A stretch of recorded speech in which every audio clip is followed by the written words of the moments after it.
الحمد لله نحمده ونصلي ونسلم على رسوله الكريم أما بعد فأعوذ بالله من الشيطان الرجيم بسم الله الرحمن الرحیم۔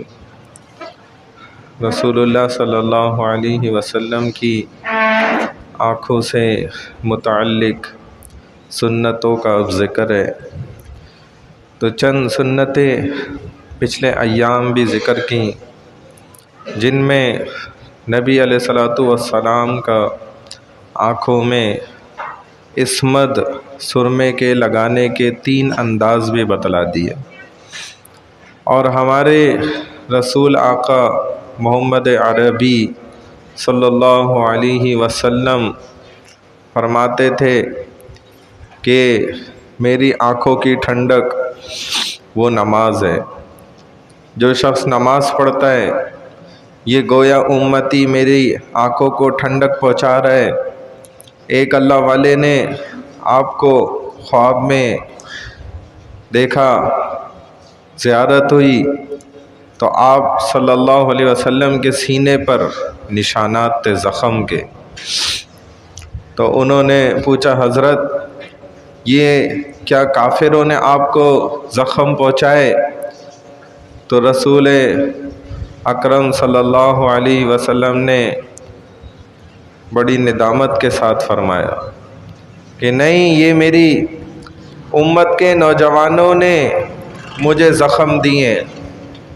دیکھیں، میری سنتوں کے جنازے نکال کے، میری سنتوں کو توڑ کے، حالانکہ اس آنکھ پر اللہ کی جانب سے 11 فرشتے مقرر ہیں جو اس کی حفاظت کر رہے ہیں، اس کو نقصان نہیں پہنچنے دے رہے۔ اللہ نے اس آنکھ کے پانی کو نمکین رکھا ہے تاکہ میرے بندے کی آنکھ زندگی بھر کبھی سڑے نہیں۔ نمکین پانی کی یہ خصوصیت ہے۔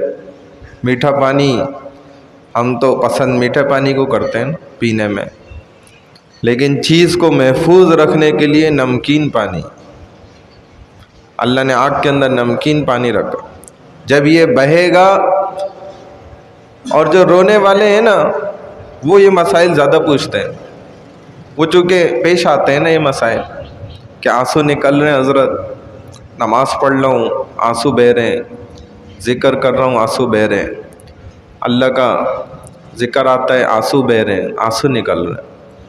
تو حضرت نماز پڑھتے ہیں آنسو یہاں سے ٹپک رہے ہیں اور ایسے منہ میں جا رہے ہیں، تو منہ میں پھیکا پن نا ذائقہ آ رہا ہے۔ تو حضرت کیا مسئلہ ہے؟ اب یہ پوچھے گا کون؟ ہم کیا مسائل پوچھتے ہیں؟ حضرت وہ 2 طلاق دے دی، حضرت وہ بھائی وراثت کا پیسہ نہیں دے رہا، حضرت وہ کوئی وظیفہ بتا دیں، فلانا مسئلہ، یہ مسئلہ۔ مطلب ابھی تو ہم پتہ نہیں کدھر، ہم کہاں ہونا چاہیے تھا، ہم کدھر ہیں، ابھی ہم ادھر ہی پھنسے ہوئے، آگے ہی نہیں بڑھ رہے۔ تو ہمیں بھی اس میں رونا آتا ہے، کیا کریں؟ تو لوگوں نے یہ کچھ زمانہ پیچھے چلے جائیں نا تو لوگوں کے مسائل ہی کچھ اور تھے۔ اب یہ چیزیں بس بہت کم جگہوں پر ہوں گی، لیکن ہمارے شہروں میں بدقسمتی سے نہیں ہے، بہت کم، ہزاروں لاکھوں میں کوئی یہ مسائل پوچھنے آتا ہے کہ حضرت رو رہا ہوں، آنسو نکل رہے نماز میں، اور آنسو نہ منہ میں جا رہے ہیں، پھیکا پن ذائقہ آ رہا ہے نا نماز میں۔ آپ حضرت رو رہا ہوں، ناک بہہ رہی ہے، منہ میں جا رہی ہے، وہ بھی اس کا بھی الگ ذائقہ نا۔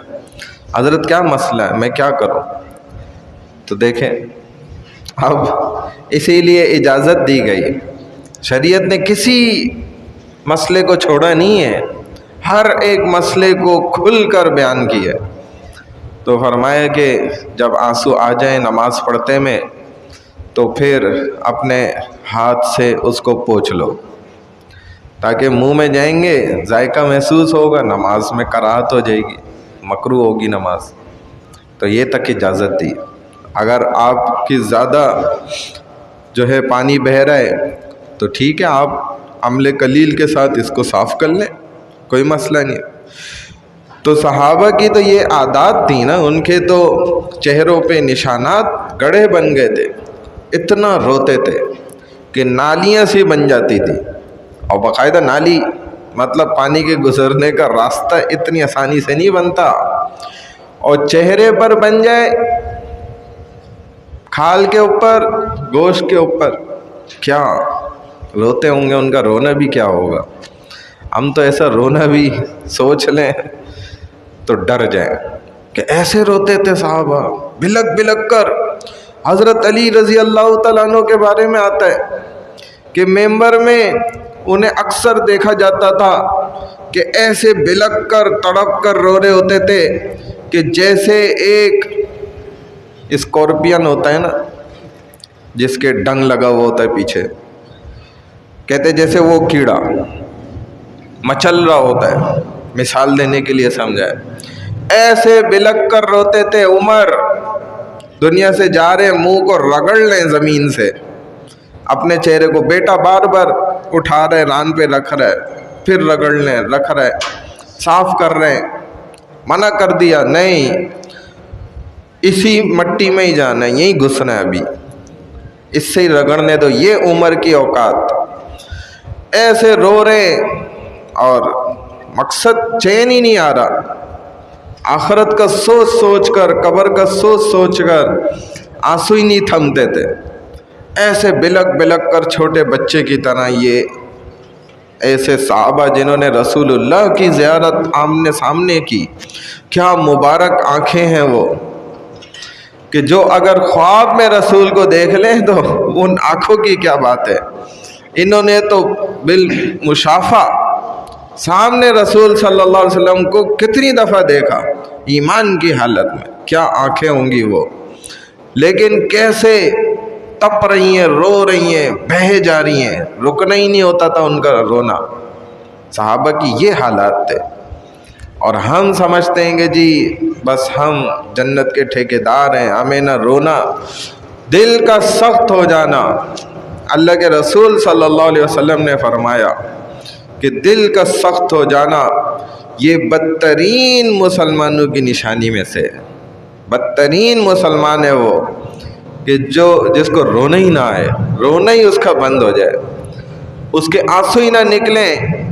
جب آنسو نہیں نکلتے تو اس کا دوسرا مطلب ہوتا ہے کہ دوسری بڑی نشانی، خطرناک الارم بج گیا ہے کہ اب دل بھی سخت ہو گیا ہے۔ یہ اس بات کی نشانی ہے، جب دل نرم ہوگا تو رونا خود آئے گا، آنسو خود نکلیں گے، سوچ کر رونا نہیں پڑے گا، پورا تیار ہو کر رونا نہیں پڑے گا۔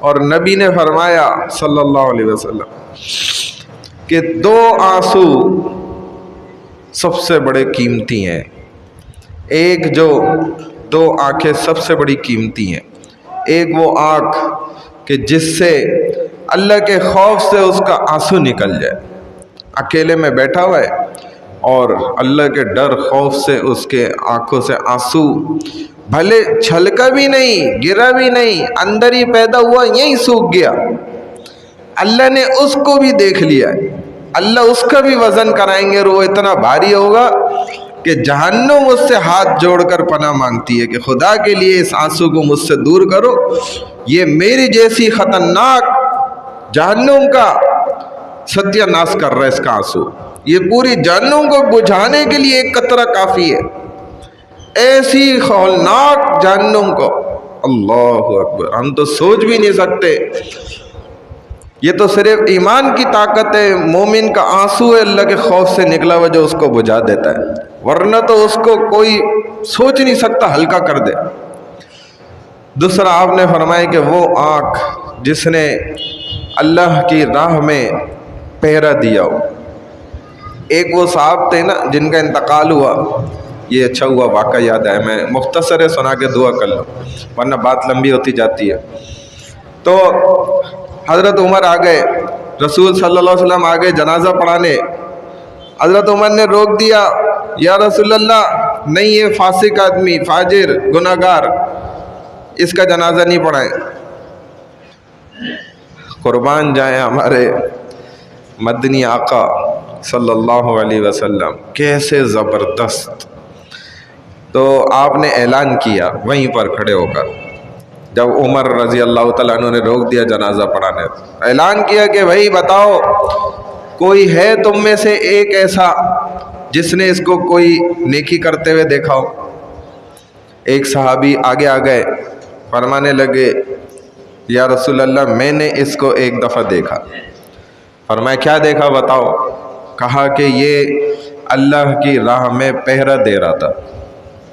دیکھیں، تو نبی علیہ الصلوۃ والسلام نے فرمایا بس میرے لیے اتنا کافی ہے اس کے نیک ہونے کے لیے، اور آپ نے نماز جنازہ پڑھائی اور پھر آپ نے اعلان کیا کہ یہ شخص جنتی ہے۔ الحمدللہ۔ دیکھیں، اس آنکھ کو اللہ جہنم میں جانے ہی نہیں دیں گے کہ جو اللہ کے ڈر سے رو گئی، جو اللہ کی راہ میں جس نے پہرا دے دیا، حفاظت کر دی۔ اور اگر صرف ملک و سرزمین اور خطے کے لیے صرف ایک نوکری سمجھتے ہوئے پہرا دیا تو کوئی فائدہ نہیں ہے، حالانکہ کام وہی کر رہا ہے، اسٹینڈرڈ بدل گیا۔ اللہ کے ہاں یہ جو اندر اللہ نے نظام رکھا، اسی لیے تو کہتے ہیں اسلام سیکھو، پھر تم دنیا کا کام بھی کرو گے وہ عبادت بن جائے گا، اور بغیر اسلام کے دین کا کام بھی بغیر عبادت ہو جائے گا۔ دین کی محنت کا کام بھی کر رہا ہوگا لیکن کوئی فائدہ ہی نہیں ہو رہا۔ حیرت، مطلب یہ ہم سیکھیں گے تو پتہ چلے گا۔ تو آنکھ معمولی نہیں ہے، اس پر انشاءاللہ ہم بات کرتے رہیں گے۔ اور آج جو ہے انشاءاللہ اسوہ رسول، رسالت رسول صلی اللہ علیہ وسلم، سیرت رسول پہ مغرب کے بعد بیان ہوگا، اس میں انشاءاللہ اسی طرح کی باتیں نا تفصیلاً ہم ذکر کر رہے ہیں۔ اس کا سلسلہ چوتھا سلسلہ انشاءاللہ نشست کا آج مغرب کے بعد ہوگا۔ تمام حضرات اس میں ضرور شرکت کریں، چھٹی کے دن اسی لیے اس سلسلے کو رکھا ہے تاکہ آپ لوگ حاضر ہو سکیں۔ سبحان اللہ و بحمدہ، سبحانک اللہم و بحمدک، نشہد ان لا الہ الا انت